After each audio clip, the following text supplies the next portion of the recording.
Hi, welcome to another episode of the Carolyn Glick Show. We've been seeing a lot of atrocities coming out of Gaza, and the question is, what is motivating them? And I think one of the things that people have spent very little time talking about is Islam and the jihadist doctrine that's at the heart of the Sunni Islam practiced by the Muslim Brotherhood, of which Hamas is the Palestinian branch. We talked a lot about jihad in Western societies after 9/11. There were a lot of people who were writing very important books about it. But then somewhere, I don't know, maybe with the U.S. withdrawal from Iraq, I'm not quite sure when, maybe it was when Obama was elected, but the discourse on Islam just disappeared. And now here we are in 2023, and people have to relearn what they barely learned after 9/11, which is what is the jihad? What is the doctrine of jihad in Islam? How is it viewed by Hamas? How is it viewed by the Islamic world as a whole? How is it viewed by the Palestinians? And so for a long time, I've been wanting to have as a guest at this show, Dr. Mordechai Kedar. Dr. Kedar is one of the world's leading experts on Islam and specifically on jihad. And so we're going to talk about that right now. And I want to welcome you, Dr. Kedar, to my show today. It's a pleasure to be here. Well, it's great to finally have you. I was going to have you, I think, shortly after October 7th, but things got bollocksed up, so I'm glad we were able to make it today. I want to start with rape. Let's start with a bang. We have been finally having a discussion about the dimensions of the sexual abuse, the brutal rapes, mutilation that women and men were victimized by on October 7th in southern Israel at the Nova Festival specifically, but at the Kibbutzim as well. And we're also hearing stories about the continuation of this sexual abuse and brutalization by Hamas and the Palestinians in Gaza more general of the hostages that they're holding. And I want to start a discussion with a video that surfaced this week that was a memory take from September of 2014. So right after the last major violent episode between Hamas and Israel of Operation Protective Edge. And they showed an interview, I think it was, with a professor at Al-Azhar University of Islam, a female named Suad Saleh. And she was explaining that it's absolutely allowed in Islam for Muslim fighters to take sex slaves among prisoners of war. And specifically, she was talking about Jewish women, Israeli women. She said, here's a quote that I just took down: Muslims can capture slave girls and have sex with them.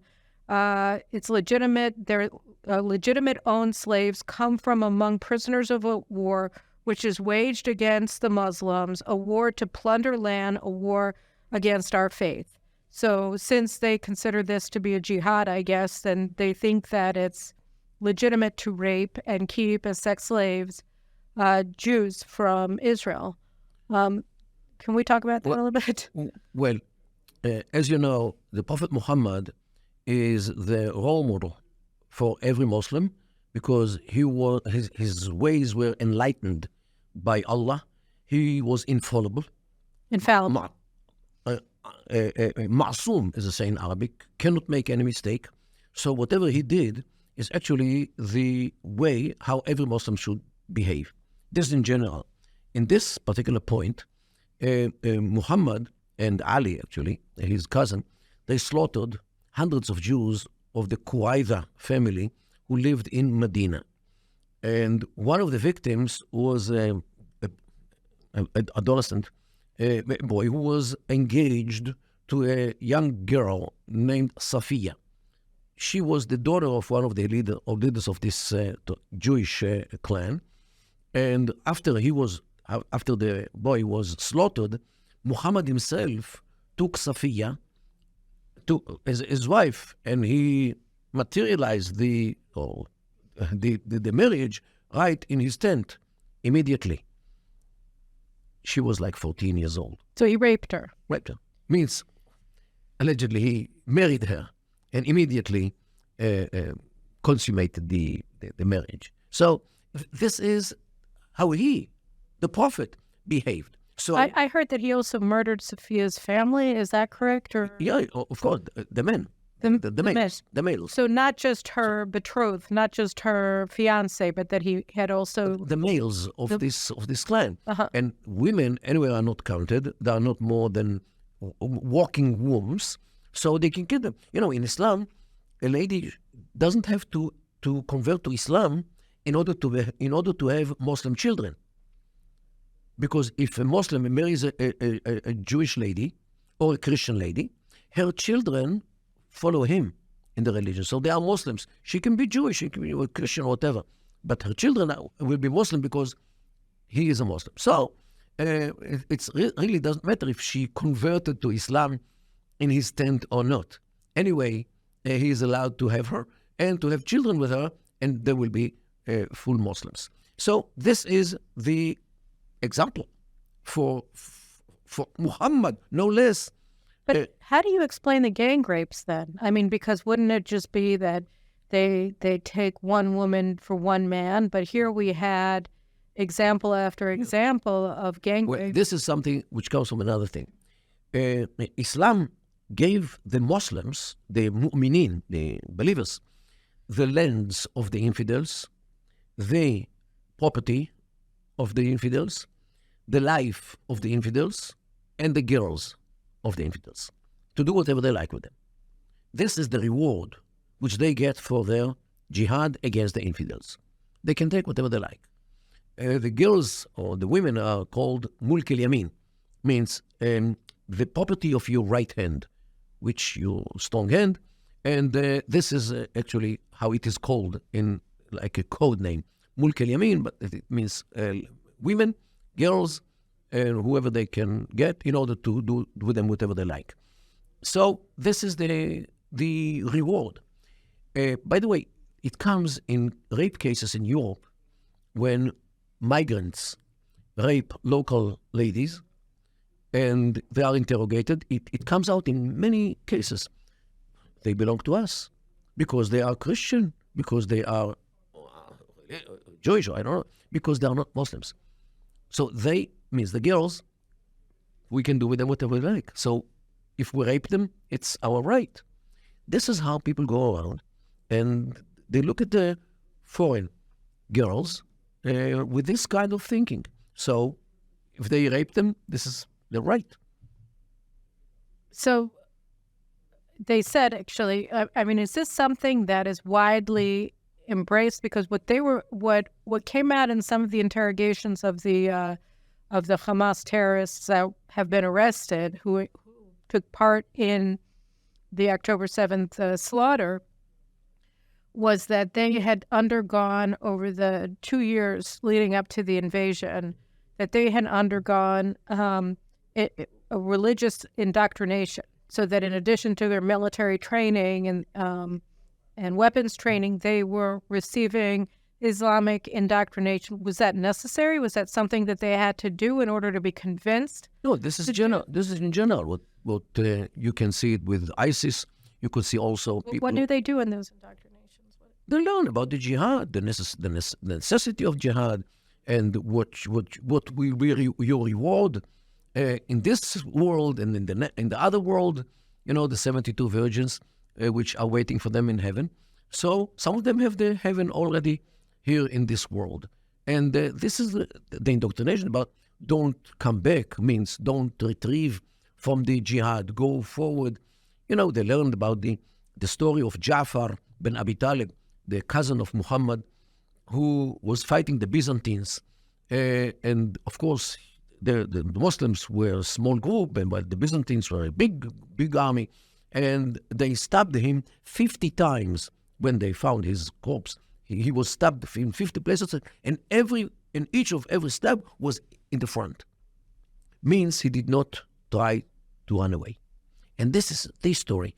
And his reward, that he, by the way, the Byzantines also chopped his hand off, both hands.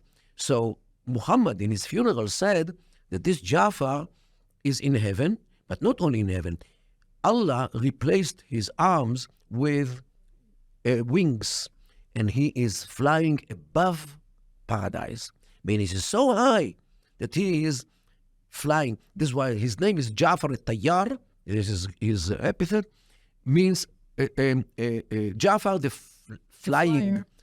flyer, because he has wings instead of the hands or the arms which the Byzantines chopped off. So this is the reward of you go to heaven because he didn't try to run away from the war, from the battle against the Byzantines. So, and this happened in 630 CE, and this story, they learned it by heart in order to enable them to go into the battle, not to run away, just like what Jafar did in that battle in Mu'tah, which is the southern Jordan of today. So these are the stories which they learn in this indoctrination about the heroes of those years of beginning of Islam in order to follow their footsteps. What about what about the treatment of men? What does Jihad tell them about the treatment of our soldiers, of the men that they took? We talk a lot about the women, and we might get back to that, but what about the men? Well, all in all, the attitude to the victims is meant for, first of all, to take advantage of the fact that they are, to have pleasure with us. This is why would they go with the girls or rape the girls. But the attitude to the victims is also meant to strike terror in the hearts of the infidels. Because if you release them without a nose or without ears or without other things which you cut off, and you can imagine what, they will go and all the others will be afraid of Islam and they will run away. And the job will be easier. And this actually is based on a verse in the Quran which says, and prepare against them, means against the infidels, whatever you have from power and bound horses in order to strike terror into the hearts of your enemies and the enemies of Allah. Means that the idea of striking terror into the hearts of your enemies is something which is based on the Quran. And by the way, the emblem or the logo of the Muslim Brotherhood carries a hint to this verse, because this verse starts with a word which appears in the Quran only one time. And this particular word appears on the emblem of the Muslim Brotherhood. What is it? Wa'iddu, and prepare. And prepare against them. And this is the big. And this word appears on. So, Hillary Clinton once said something like, our Qatari friends keep telling us that the Muslim Brotherhood are a peaceful organization. Something like this. Well, she didn't do the homework of the first lesson of how you learn about organizations. Look at their emblem. Okay, a peace organization will have a dove on it. Okay, medical organization will have the snake. Okay, so these are basics. The Muslim Brotherhood emblem has two swords with a book, which is the Quran, and this word wa'iddu means and prepare against them, whatever you have from power and the bound horses, on the emblem. So if she would look at the emblem and see the two swords, means the first lesson, the first homework, which you prepare about an organization. She didn't do it, but she listens to the Qatari friends. While Qatar is it's the biggest supporter of the Muslim Brotherhood all over the world, including the United States of America, and of course Hamas as well. And this is why I think that Qatar should be sued for supporting terror all over the world. They should certainly not the Biden administration granted them major non-NATO ally status, which is a status that Israel has, and they're the most dangerous state supporter of terrorism in the world because everybody pretends that they're not doing it, because while they're funding ISIS and Hamas and everybody else, they're also funding Carnegie Mellon and Yale and MIT and everything else. So you're looking at this organization who is two swords in a way, right? The sword of taqiyya, is that right? Of lying, and the sword of jihad. Or you just those swords on the emblem are curved, are not straight. You cannot stab anybody with them because they will break. You know what to do with curved? You turn it into somebody's head. You chop the head of somebody. This is the swords which appear on the emblem of the Muslim Brotherhood. So wait, actually, if we're already talking about Qatar, I don't want to talk specifically about Qatar. I want to first get some of these fundamentals of jihad so we can understand what's motivating these people. So, but in the vein of Qatar, Qatar really does engage in strategic use of deception. And we saw that with Hamas in the period ahead of October 7th. I don't know how you want to count it, if it's 1 year, 2 years, however long we want to go back with our incompetent IDF intelligence people who were believing everything that they were telling us and convinced that they just want a good life like us. How do they view, how does like the jihadist doctrine, for lack of a better term or whatever, how does it view deception? What is the purpose? Well, in the old tradition, the hadith, there is a saying that the Prophet Muhammad, peace be upon him, said, al-harb khuda'a, means the war is deception, or deception is a war. Means the deception is one of the tools which you can use in the framework of war. Okay, means deceive your enemy, just like what Muhammad did with the infidels of Mecca. He gave them a temporary peace in the place named Hudaybiyah, a peace which should have been for 9 years, 9 months, and 9 days, almost 10 years. However, when he realized that they fell asleep on God, after 2 years, he violated it and attacked them and destroyed everything in Mecca. And from this, Muslims learn 2 things. One, if you, the Muslim, you are weak, and the infidel is too strong, so you can give him a temporary peace.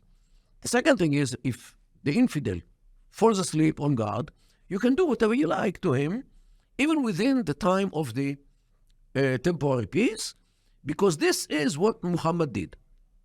And since he did it, you are allowed to do this because this is the Sharia, or this is the way how a Muslim should behave. So they can deceive Israel as if they want peace or work in Israel, money, development, health, whatever we want. And we will look at them as we look at ourselves, and we will not realize what they do behind the scenes in order to attack us. This is the deception. But here, I have to make it very clear. Jihad is not only the jihad by sword, means military jihad. Jihad is actually, the translation of the word is an attempt or effort. A struggle. It's like Mein Kampf. My jihad is, right? It's a struggle. But effort, or I would say a strong effort which you put into something. This is the real or the deep meaning of jihad. It's the word Jim Haydar. Jihad is not only by sword. There is economic jihad. If you support economically the fighters of jihad, you take part in this. And according to the Sharia, you have part in the reward because you support them with your horse or with your weapons or food which you give them, or if you let them sleep or whatever. Whatever you give to the jihadists, although you don't take active part in the fight, you still are part of the jihad, and you have the reward. If you, let's say, establish an organization which will educate people to go to the jihad, this is the education jihad. Not economic, education jihad. If you establish a TV channel which will encourage people, like Al Jazeera, which will encourage people to go to the jihad, this is a media jihad, which is also a part of the jihad. Qaradawi talked about exactly, but Al Jazeera, he was appearing at Al Jazeera every week when he was alive. And then he was speaking about Al Jazeera as the media jihad. Right. If you establish a WhatsApp group or Telegram group which will recruit people or encourage people to the jihad, it is also kind of social media jihad. I heard If you set fire in a grove or in a forest which belongs to the infidels, this is an arson jihad, or in a church or in a synagogue. This is an arson jihad. If you steal a car which belongs to the infidels, this is another part of the economic jihad because you take their economy away. So everything which a Muslim is doing in order to have the word of Allah, the superior, and the word of the infidels, the inferior, this is part of the jihad. So two things. I want to take it in two directions now. So we talked about Qatar, and I heard is an Israeli strategic expert, Guy Bachol, who I'm sure you're aware of. He gave, I was watching a snippet of a YouTube video of his earlier this week, and he said that Qatar was actually being pragmatic and pro-Israel.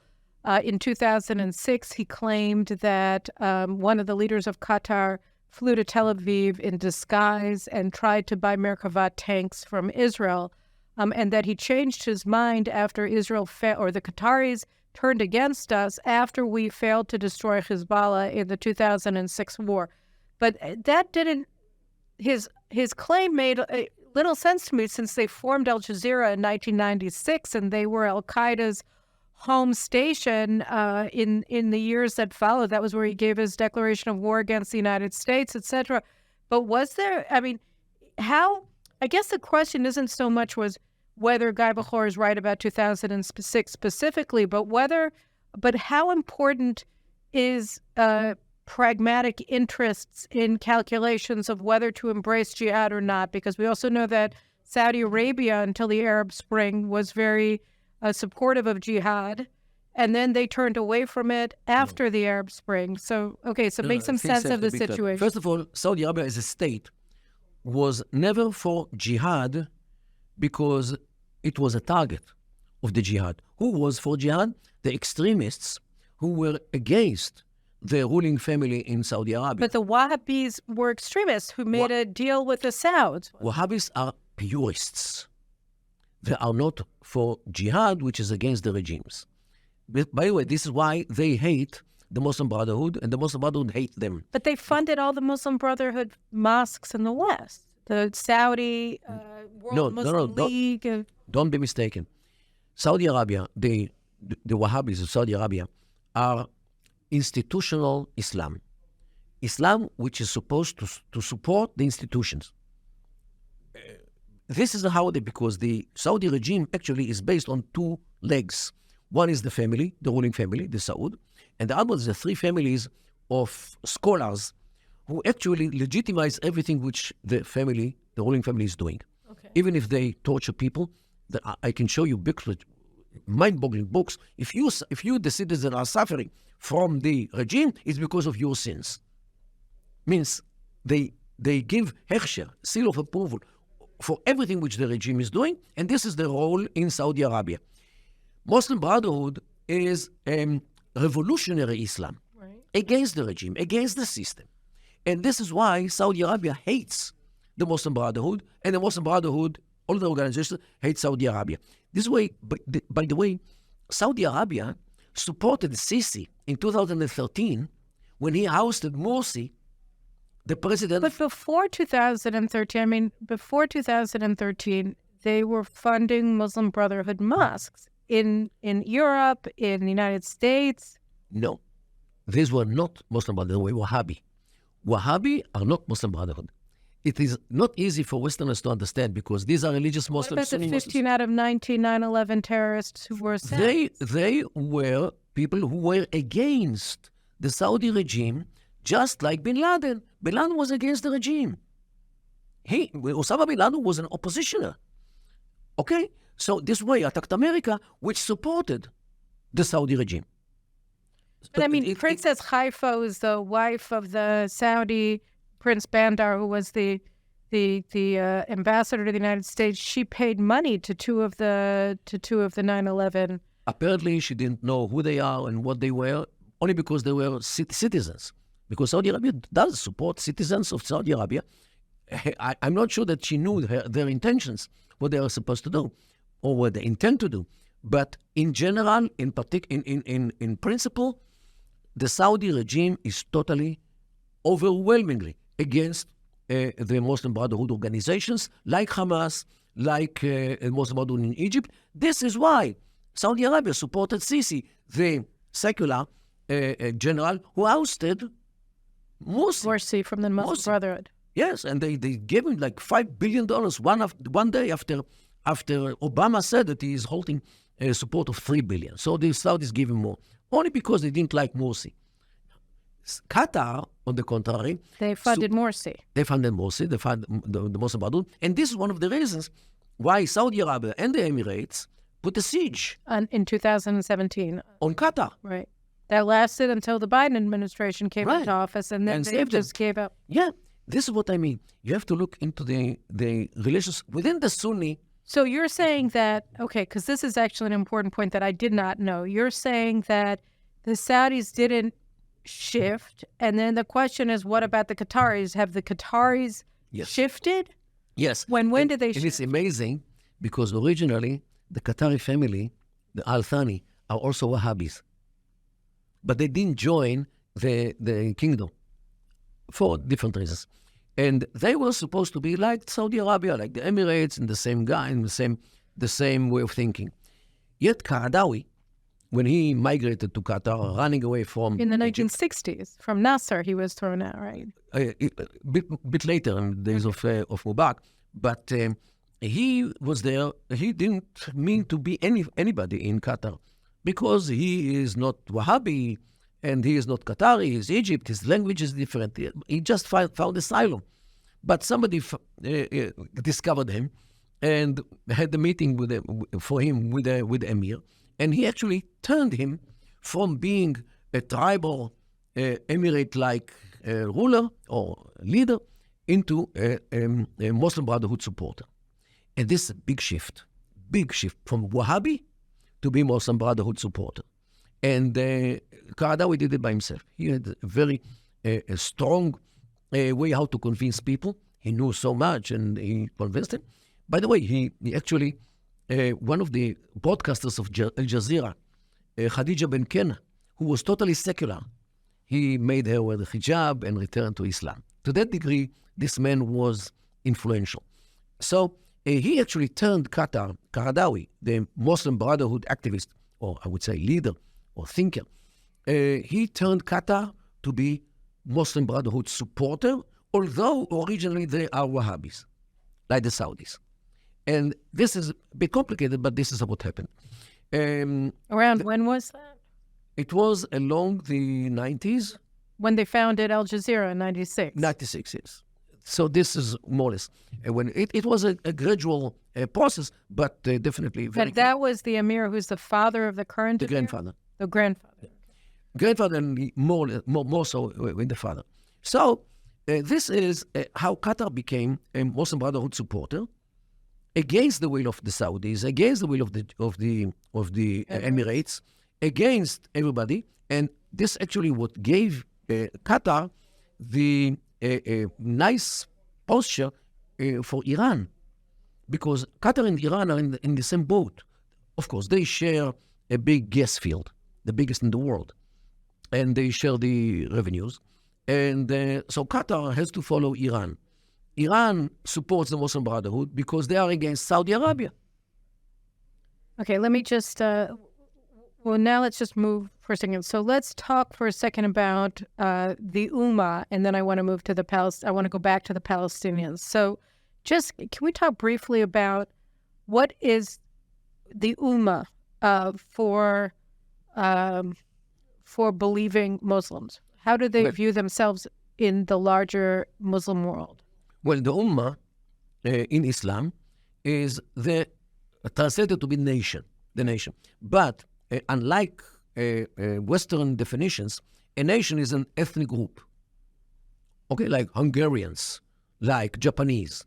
Okay, in the Islamic And geographical in most cases. it's geographical, or cultural, heritage, language, religion, all kinds of components of what is a nation. In Islam, Ummah is everybody who is Muslim.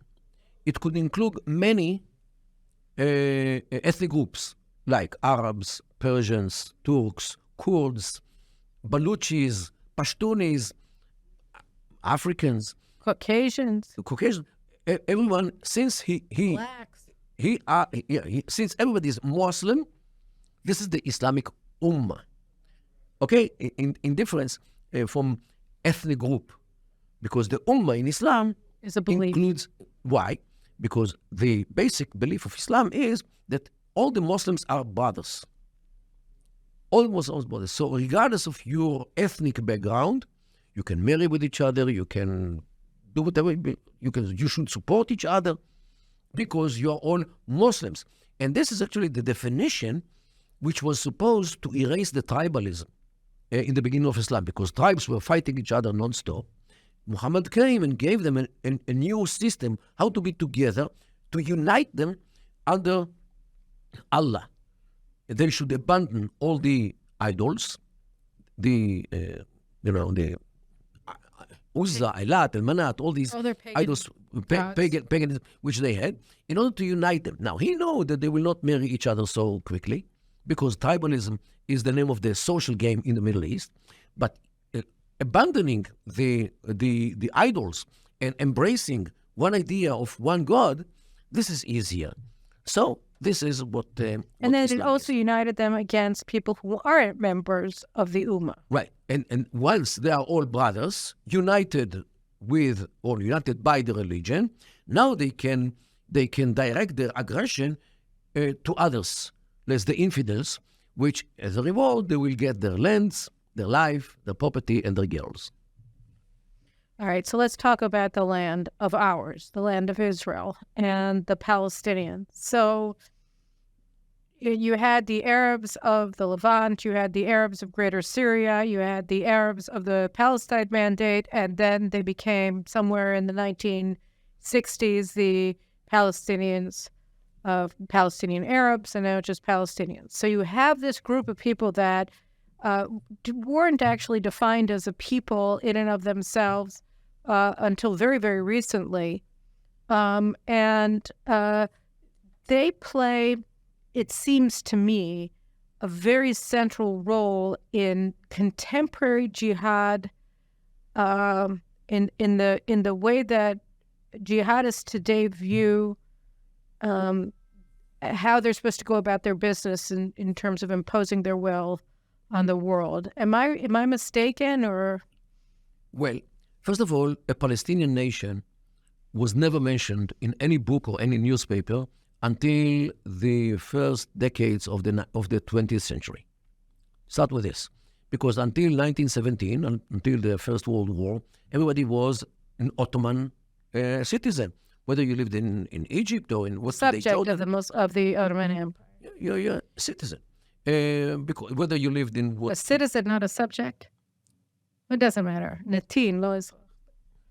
no, they were carrying All right. documents of the Ottoman Empire. Anyway, And Syria was an area. Lebanon was an area, or Sanjak, a district, an administrative district. I mean, Hajj Amin al-Husseini, initially, when he had his first organizing conference in Jaffa in 1930, and it was for Greater Syria, for the Arabs of Greater Syria, and he wanted to establish an Arab state in Greater Syria that would encompass Israel, Jordan, Syria, present-day Syria, and Lebanon. It's So all that the, was all the his... definitions which came by Sykes and Picot, Right. in order to nullify the Western division of the Middle East, in order to create one state under Allah. And this was his idea. But by the way, he was a Muslim Brotherhood member. He was a very good friend of Hassan al-Banna. They started it together, founded some people claim. 1928, yes.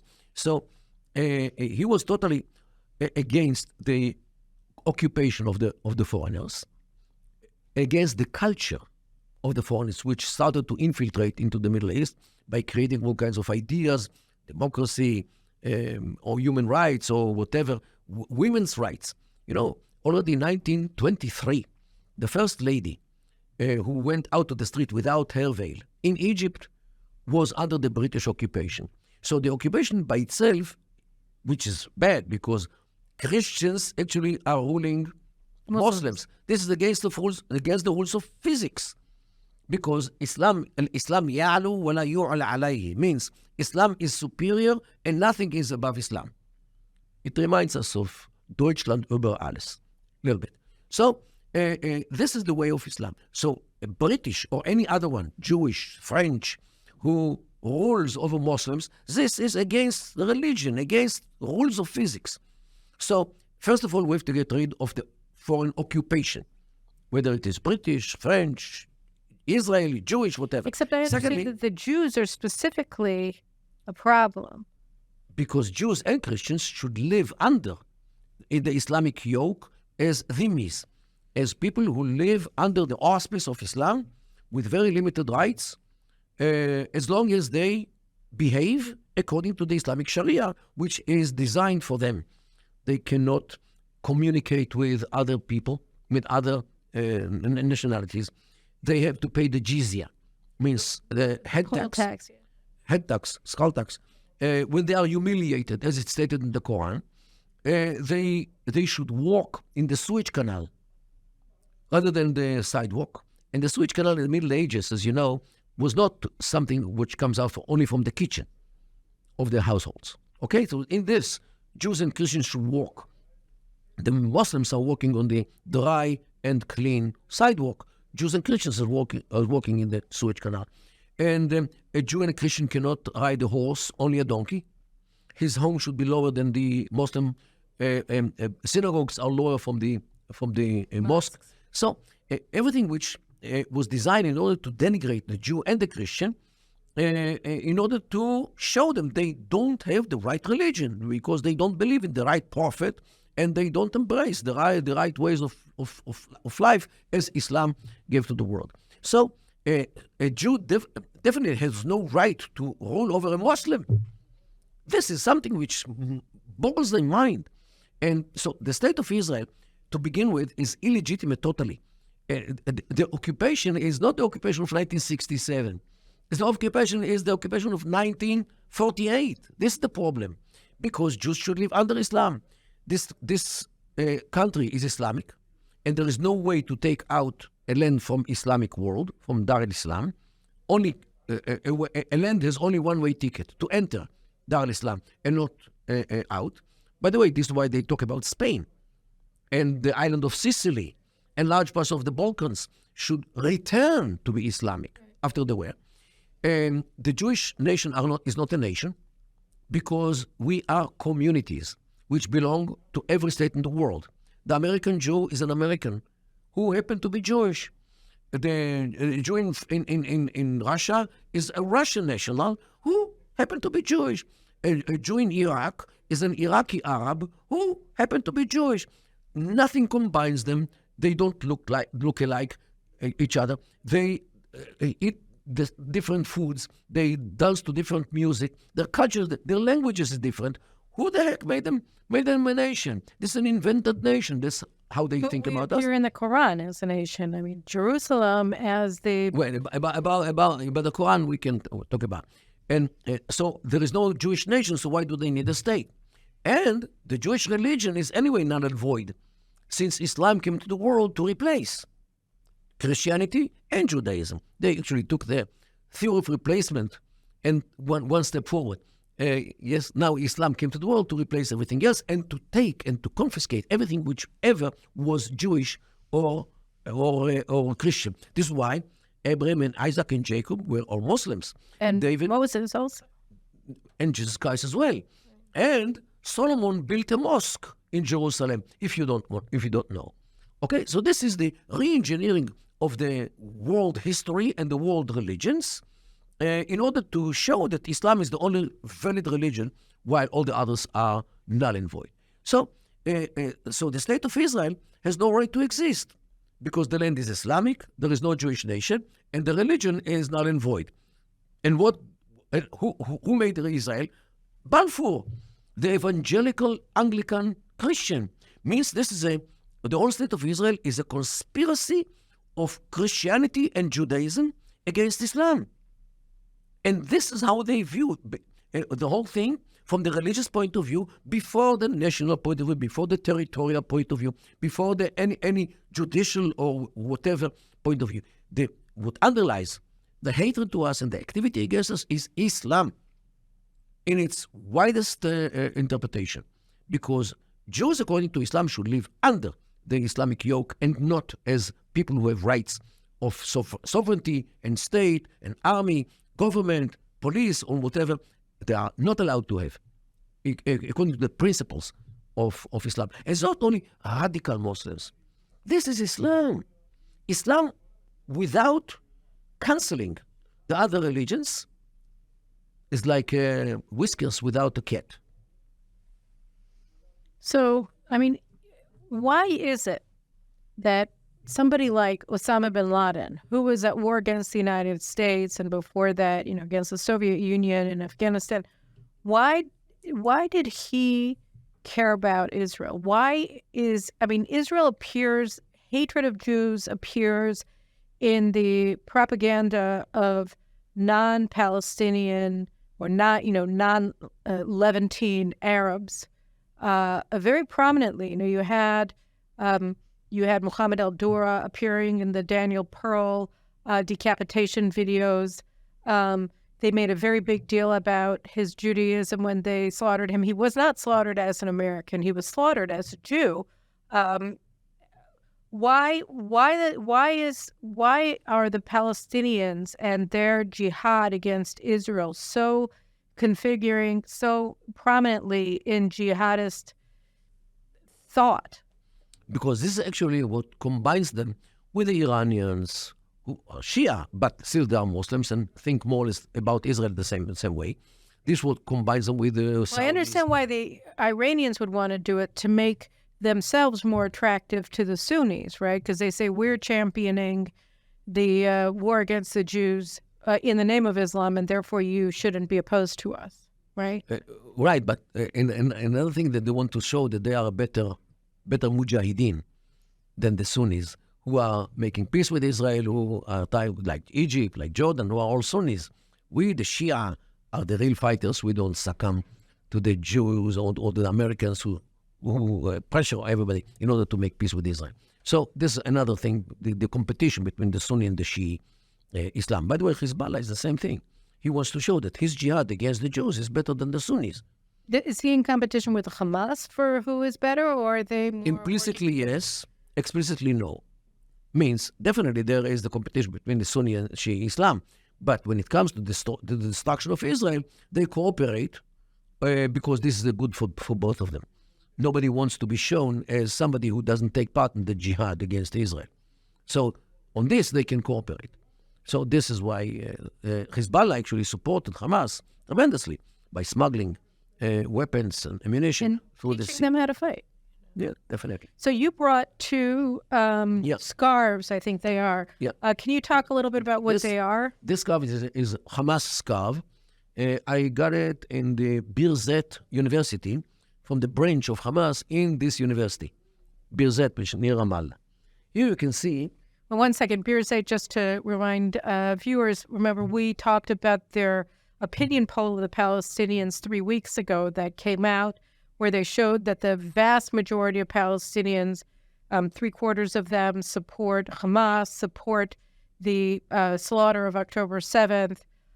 So Birzeit University is considered by Westerners for some reason to be a university, a prestigious university. They get a huge amount of money from Western governments, and they are a jihadist university through and through, just like the Islamic University of Gaza, which I think was just blown up, which I hope it remains that way. But but Birzeit. So in one of my visits in Birzeit University, there was a table of the Hamas group, and they gave me this and a hat as well. Now look at the emblem of this. You can see the map of the state of Israel from the river to the sea, and the book of the Quran, and the verse which is written here is that verse, and prepare against them whatever you have from power and bound horses in order to strike terror in the hearts of your enemies and the enemies of Allah. This is the verse which is here on your face. Okay? And the whole land of Israel means, where is Israel? Definitely in the sea or somewhere else. However, today people talk about... What's that verse? This is Is that the Shahada? The Shahada, La ilaha illallah, Muhammad Rasulullah. No God other no than... God but Allah, and Muhammad is his messenger. Now, people today talk about replacing Hamas with the PLO or with the PA. Okay, let's see what the PA produce. And this is the flag of the PA. Okay? Palestine. The whole country, from the river to the sea. This is their plan. This is their dream. This is what they prepare for. So what exactly... They also have Al-Aqsa Mosque, I see. So what exactly is the difference between Hamas in Gaza and PA in Gaza? And unfortunately, the American administration pushes forward the solution of the PA in Gaza instead of Hamas. It's the same thing. It's the same thing, the same map, the same Palestine of theirs. So the big difference will be that Hamas did to us what they did with Iranian weapons. The PA will do it with American weapons. Right. So I want to talk, just because I forgot when we were talking about the rape, I wanted to talk a second about sadism. One of the things that was so obvious, dramatic, horrible, was the sadism of the assaults. And I'm wondering, why are they such sadists? I mean, why did they have to brutalize these families before they killed them? Why didn't they just kill them? Not only sadism, documenting the sadism. What is that? Being proud of it and putting it on Telegram, and while they... And by the way, they're not the only ones. The guy who carried out the slaughter of the children in Toulouse did it too. He had a GoPro camera on. So why? Why is this sadism? Why is this? Because this is exactly what the verse in the Quran said, to strike terror into the hearts of your enemies and the enemies of Allah. Means to spread it out. This is why ISIS were not only chopping heads of people, they were taking pictures, how they do it, in front of the camera. Right. And in order to engrave it into your memory, they would put the heads on fences or things like this, so everybody who walks in the street can see the heads of those who were decapitated, especially in Raqqa, in their capital. There was a square there, a round square, which they put the heads of some dozens of Syrian soldiers and officers on the fence, the heads. Okay? So this is in order to strike terror in the hearts of your enemy, because once you strike terror into the heart of your enemy, he's paralyzed. Now he can serve you. Now you can use him. Now you can operate him much more easily because he is afraid of you. So, all right, I want to do one last question and then we're ending out. The West. So the West, I get the sense. I'm absolutely convinced. I mean, there are lots of common denominators between the West and Islamic Jihad or whatever on the issue of hating the Jews, and you see this this common ground on their support for the Palestinians. That the West seems to think that the more anti-Israel they are, the safer that they'll be from these jihadists. But then you see in places like Seattle or New York or L.A., they're preventing Christians from lighting Christmas trees. Where do you see this rise of these jihadists in the West taking the West? Well, what we see today is the Western governments try to appease the alligator, hoping that he will leave them alone. They have mass migration of Muslims to their countries because they need workers because of their low birth rate and the development of the economy. And there is people who come to Europe. They don't come to be Europeans. No. They don't embrace the European culture. They don't drink wine, and they keep their tradition to a degree that is in some places dangerous for the locals to go into their neighborhoods, because these neighborhoods look like the Kasbah of Shechem, of Nablus. And they keep the religion, keep their tradition, including violence and honor killing and many other things which they bring from the homeland, because it is easy to change the location of people. It is very hard to change their culture. So but it's also part of the hijra, right? I mean, that's the jihad of immigration. yes, right? of course, this is another facet of the jihad. Jihad of migration, jihad of birth rate. This is also part of the jihad. And now the local governments in Europe and maybe in America as well are afraid of these people because they might be angry at the government which supports Israel because they want Israel to get rid of Hamas because they know that if Israel collapses because of Hamas and the enemies, they will be the next. So on one side, they want to support Israel.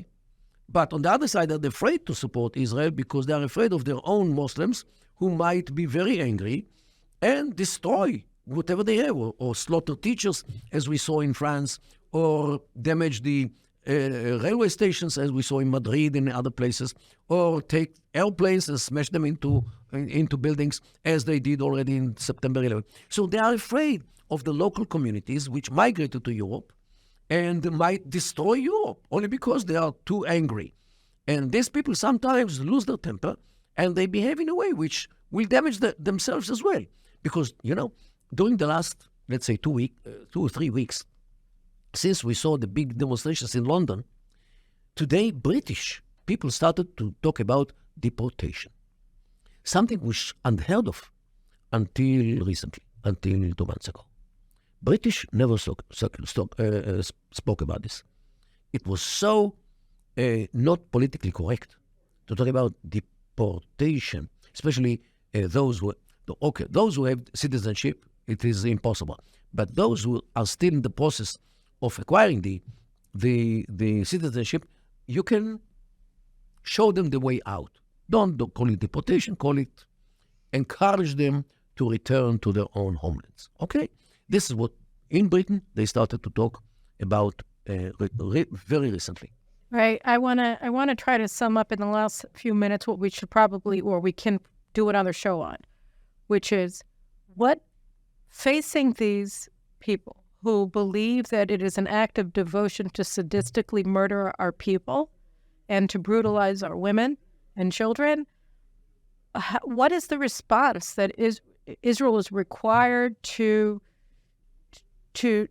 carry out in order to protect ourselves? Well, I think that Israel has no other choice but to rid the world from this plague named Hamas. Israel should... But like you said, it's not just Hamas. Yet Hamas is defined. Hamas is in Gaza. Well, of course, it's also in the West Bank or Judea and Samaria, but and in Lebanon. the presence of Hamas as a government is in Gaza. Israel has to show the Muslims before the others that Gaza is totally destroyed. Hamas has nothing remained from Hamas. No weapons, no tunnels, no people, no government, no nothing. Hamas became part of the past in Gaza. This is the picture which Israel should use in order to show everybody, Hezbollah the first, what will happen to them if they dare to attack Israel. But the Americans are saying we can't do that. They're saying you're not allowed to use aerial bombs, you can't cause any damage, we want to rebuild Gaza after the war. Well, remind me what the Americans did in Afghanistan. But they also lost in Afghanistan. Who controls Afghanistan today? Because they didn't do the right thing in Afghanistan in order to establish normal states. They should have divided Afghanistan to 9 states, 9 ethnic states, because Afghanistan has 9 ethnic groups which cannot even talk to each other because they don't have common language, like the English in India. This is why Afghanistan is a failing state. They should have divided just like the Soviet Union fell apart according to ethnic lines. And this is what, and I actually gave them this idea. In 2010, when Obama had like a thinking about what to do with Afghanistan, I went to the United States and I sat with one of the advisors there, and I gave him this idea, divide Afghanistan to ethnic states, and this can work. And so what about Gaza? I heard you say on another interview that we can do that in Gaza too. Six emirates, one in Bet Laia, Bet Hanun in the north, the city of Gaza, Dir el-Balach, Khan Yunis, Abbasan, and Rafah. These are the six clannish groups which everyone should be an emirate, just like Abu Dhabi, Dubai, Kuwait, Qatar, those states, which are based on the clan. Right. So because this is the only thing which works in the Middle East. that was what I wanted to go back to, because you also have the idea of the emirates in Judea and Samaria, and I think it's the same concept. So your concept is that Islam came to try to homogenize tribal societies under the flag of Islam. But it failed. Wait, tell me in a second. It failed, but the idea here is that we can defeat the forces of Jihad, of Islam, that are fighting, that are slaughtering us under the banner of Jihad by rebuilding the tribal identities or making them the dominant identities? The tribal identities never went to nowhere. They remained. How do you know? You see that until this very day, tribes, in many cases, in the Arab and the Islamic world, tribes do not marry with each other. They marry within the tribe, with a big cost of genetic problems. But this is what happened. Islam, in this case, failed to change the culture of Muslims to ignore the tribal or the clannish differences and to marry with each other. Of course, Muhammad tells his followers to marry from afar, means from other different groups, but it doesn't work. Until even here in Israel, the Arab sector, the rate of marriage within the family, within the clan, is very high. Within the Arabs, especially in the south, in the Bedouins. more Bedouins. And this is how it is in Gaza. This is how it is in Judea and Samaria in many cases. This is why the clan is actually the basis of everything, of economic cooperation, of blood revenge. And many things are being explained or understood through the lens of the clannish behavior of the people. If you establish a state on a clan, you get a stable state, usually peaceful. Kuwait is one family. Al Sabah is the name of the family. Qatar is Al Thani. Dubai, Al Maktoum. Abu Dhabi, Al Nahyan. Saudi Arabia, Al Saud. Okay? So when you establish a state on a clan, it is a good country, peaceful country usually, doesn't look for enemies, doesn't need enemies in order to galvanize everybody, and they are peaceful within themselves and with others. While countries which you build on Western ideas, which combine many groups like Iraq, Syria, Lebanon, Yemen, Libya, Algeria, are mayhem because the society is fragmented along ethnic lines like Arabs, Kurds, Turkmens, Berbers, and others, along religious lines like Muslims, Christians, Yazidis, Druze, Alawis, and many religions. In Iraq, there are 10 religions, only in Iraq. And sectarian groups, Shia, Sunnah, denominations, different. So when you try to establish a state with so many groups which traditionally hate each other, don't get married with each other, fight each other non-stop, it is a failing state eventually, like Iraq, like Syria. So since the Palestinian society is also very clannish, what I think is that the best thing to do is to establish emirates based on the clans in every city of Judea and Samaria as well. Means one emirate for the clans of Hebron, Jabri, Kawas, Menachet, Tamimi, Abu Snena, who have a court in order to solve every problem between them, and usually they don't fight each other. Another emirate in Jericho for the Arikats, another one in Ramallah for the Barghoutis, another one in Nablus for the Basris. We have to finish up because my producer is like banging and saying, "Come on, we're done." But this is the only solution. But which I mean, can some work. of these clans are very, very violent. Once they get the authority, they take responsibility. This is the culture of the Middle East. Yeah, but that was the concept of like the Bush administration with the pothole theory of governance, that if Hamas takes over, they're going to be... No, he should have divided Iraq to emirates. Yeah. And this is the problem. The Americans preserved the failing paradigm which the British and the French established 100 years ago, thinking that one day they will marry each other and become Iraqi And that nation, never happened. which never happened. Well, it did. It happened in the sense that they were all being repressed by Saddam. Like Saddam was the clan that was in charge, and then everybody else was oppressed. And once that ended, it just Because this is the only way how you can hold everybody under one pressure cooker or in one pressure cooker. But it doesn't work. It doesn't mean that they love each other. It doesn't mean that they function with each other. And once you take out the cover, means Saddam Hussein, everything is blowing up. So this is why the Americans... you have to be a devolution. And I gave them this idea, divide them to homogeneous units, socially homogeneous units. This has some prospects of, living together with each other, like Dubai, like Abu Dhabi, like the others.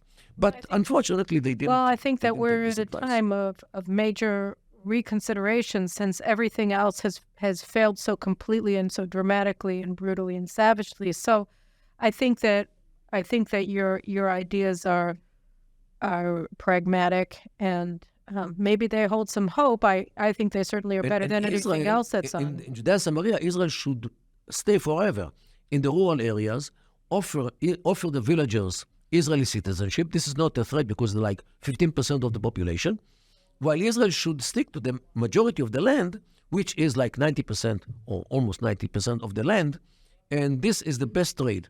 I think we're going to have a whole completely different, separate discussion about Judea and Samaria, and that'll be the headline for it. And in the meantime, I think that this has been incredibly No, educational. but this is how the and we're gonna Palestinian have to- question should be solved. I Turn think into that, clans, I think that clannish Emirates. given the failure of everything else, we're going to have to actually go back to the way people live in the real world. And as you said, that's a clannish division, and let it be. Let them do it. And the Gulf proves that it works. I think you're probably right. I wasn't sure that you were right. I'm still not sure that you're right, but I'm far more convinced than I was a decade ago. Thank you so much. Well, thank you. And guys, I hope you got this. This is very important stuff that we just talked about today. And we'll be back later with a better Middle East, because we're going to be doing what Dr. Mordechai Kedar told us, because we've tried everything else and it's all failed, and this has a lot of sense to it. Talk to you soon, and keep watching this space, because you're going to get all the information you need right here on the Carolyn Glick Show. Take care.